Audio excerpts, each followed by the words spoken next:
Chapter 1: Awakening. Every morning I wake up in someone else's body. This isn't a dream, or a delusion, or a metaphor. I just open my eyes, and I'm living someone else's life. Sometimes a man, sometimes a woman, sometimes a teenager. Race, age, language, profession. Everything changes. Except one thing. I know it's not me. I don't know who I am, no name, no past. Just 24 hours in a stranger's body. Every time, it's like being a tenant who never saw the lease. I don't get to choose who I become. I just live their day, sometimes as a passenger, sometimes like I'm driving blind. Over time, I've learned one rule: don't interfere. People live, suffer, die. I'm just a guest. That's how it always was, until one morning. Chapter 2: The Girl. I opened my eyes and knew instantly something was wrong. The room was dark, the wallpaper peeling, the window boarded shut, the door metal with bolts on the outside. The body was female, fragile. My wrists ached, rope burns, nausea, panic. My heart racing like crazy. I was inside the body of a kidnapped girl. Something was stuck in my chest, a scream or a sob. I stumbled to the window. Between the wooden boards, I saw trees, a large sign, a motel, an empty lot, a dusty road. I squinted at the sign. Half the letters were gone, but I could still read. Me, pli, sha, motel. In the distance, mountains, and what looked like a radio tower. I burned that image into my brain, every detail. There was someone outside the door, a man's voice, breathing unevenly. He was humming, a lullaby, slow, off-key. I realized he was waiting for me to break, to beg, to become his. I didn't scream. I just sat in the corner and repeated to myself everything I saw. Maple, shadow, motel. Time dragged like tar. I didn't escape. Sleep came first, and I knew, when I opened my eyes again, I'd be someone else. Chapter 3: The Sprint.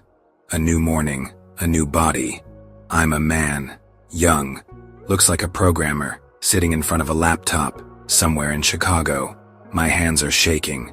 My mind is locked on one thing: find that place. I open a map, search for Maple Shadow Motel. Nothing.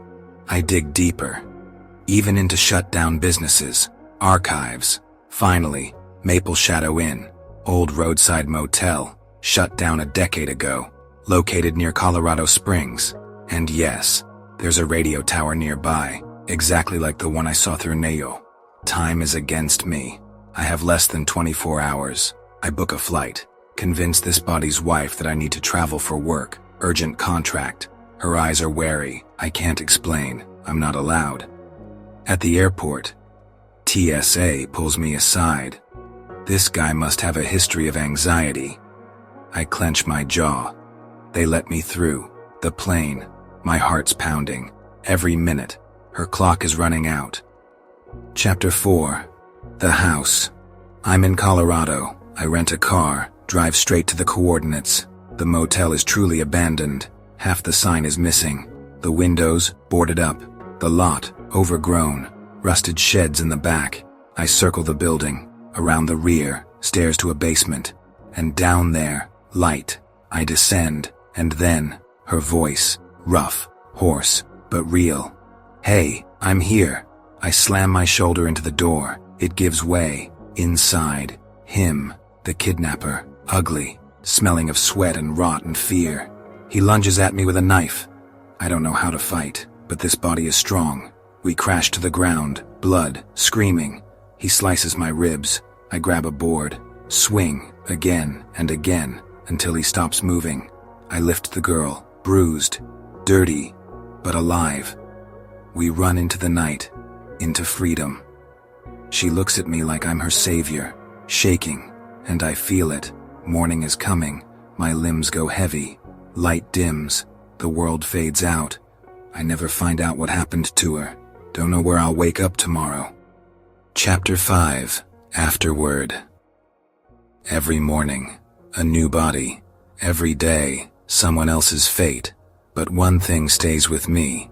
Somewhere, there's a girl who lived. Because I broke the rule. Because once, I didn't stay a guest.